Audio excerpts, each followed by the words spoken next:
महाराष्ट्र में आज पंतप्रधान नरेंद्र मोदी और सिंगापुर के पंतप्रधान लॉरेंस वोंग इनके हाथों ऑनलाइन और महाराष्ट्र के मुख्यमंत्री देवेंद्र फडणवीस इनके प्रमुख आतिथ्य में JN port PSC Mumbai terminal phase 2 का उद्घाटन संपन्न हुआ। इस अवसर पर मुख्यमंत्री फडणवीस ने JNPA RD port of Singapore authority इनके सहकार्य का स्वागत करते हुए भव्य टर्मिनल निर्मित का अभिनंदन किया। मुख्यमंत्री फडणवीस ने कहा कि ये टर्मिनल भारत का सबसे बड़ा कंटेनर टर्मिनल है, जो कि महाराष्ट्र चाक नाम लौकिक बढ़ाएगा। नया टर्मिनल को जातिगत पहल के दर के साथ मिलेगा। आज एक बहुत ही ऐतिहासिक दिवस है। जवाहरलाल नेहरू पोर्ट अथॉरिटी पर जेएनपीए पर देश का सबसे बड़ा कंटेनर कार्गो का टर्मिनल आज उद्घाटित हुआ है।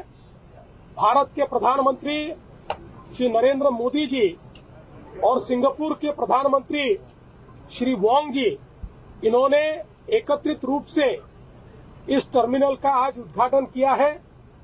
इस उद्घाटन के साथ देश का सबसे बड़ा टर्मिनल तो महाराष्ट्र में हुआ ही है, लेकिन देश की सबसे बड़ी कैपेसिटी भी अब महाराष्ट्र में खड़ी हुई है।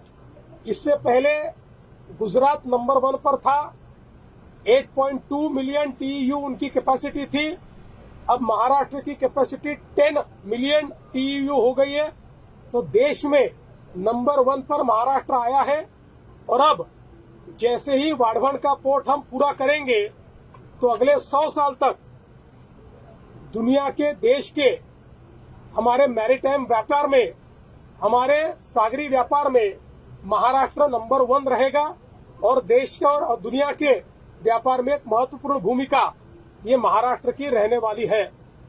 मुझे इस बात की खुशी है, प्रधानमंत्री जी ने ही इस टर्मिनल का भूमि पूजन किया था और आज उन्हीं के हाथों से इसका उद्घाटन हुआ है।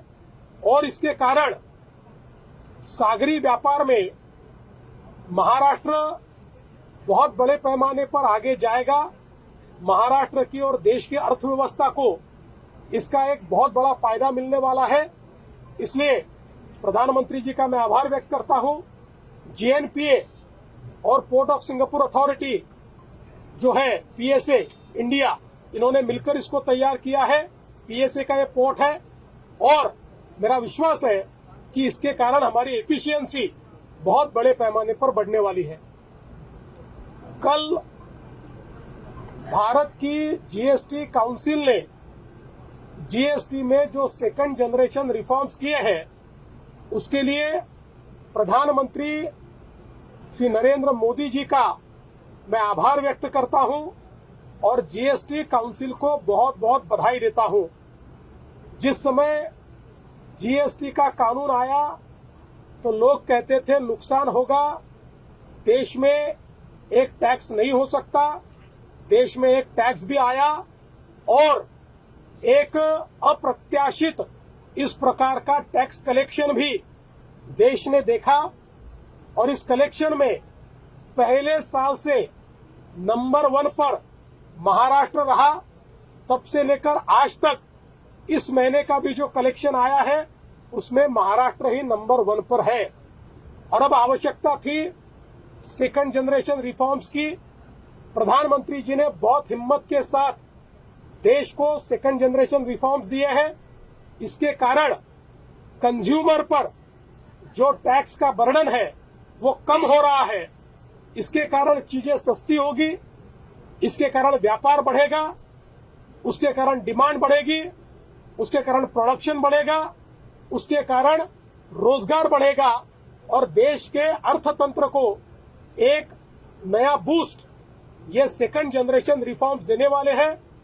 और इतिहास में ऐसा बहुत कम देखा गया है कि इनडायरेक्ट टैक्सेस को इस तरीके से कम किया जाना, ये अप्रत्याशित है। लेकिन मोदी जी इस प्रकार के निर्णय लेते हैं और देश को आगे ले जाते हैं। तो मैं ऐसा मानता हूं कि एक बहुत महत्वपूर्ण निर्णय लिया गया है और मुझे इस बात की खुशी है कि महाराष्ट्र की सरकार ने ये जो रिफॉर्म्स है इनको पूरे तरीके से सपोर्ट किया और हमने वहां पर भूमिका रखी कि महाराष्ट्र इसका पूर्ण समर्थन करता है और देश के विकास में, देश के प्रगति में महाराष्ट्र अपनी भागीदारी हमेशा रखेगा, रिफॉर्म्स में भी अपनी भागीदारी रखेगा। और मैं मानता हूं आने वाले दिनों में हम लोग इन रिफॉर्म्स के माध्यम से जो परिवर्तन होगा उस परिवर्तन की भी भागीदारी करेंगे। सर, लेकिन अब कहीं न कहीं जो ओबीसी नेता है, छगन भुजबल हो या तमाम ऐसे नेता हैं, वो इस पर शक पैदा कर रहे हैं कैबिनेट छोड़ करके। देखिए, कोई क्लियरिटी अगर आप दे सके तो। कोई कैबिनेट छोड़कर गया नहीं, सारे कैबिनेट में है और सभी ओबीसी नेताओं को हमने स्पष्ट किया है, हमने जो जीआर निकाला उसका ओबीसी पर कोई असर नहीं है। हमने सबको ओबीसी में डाल दो इस मांग को स्वीकारा नहीं है। हमने जिनके पास वैलिड एविडेंस है उन्हीं को ओबीसी में आने का हम लोगों ने एक जरिया तैयार किया है। और सबसे बड़ी बात यह है कि राष्ट्रीय ओबीसी महासंघ ने हमारे जीआर को पूरा इंटरप्रेट करने के बाद ये कहा है कि इससे ओबीसी के ऊपर कोई असर होता नहीं है। उन्होंने इसके ऊपर अपनी भूमिका स्पष्ट की है। भुजबल साहब से भी मेरी चर्चा हुई है, मैंने उनको भी यह समझाया है और मुझे लगता है कि सारे ओबीसी नेता इसको मान्यता देंगे।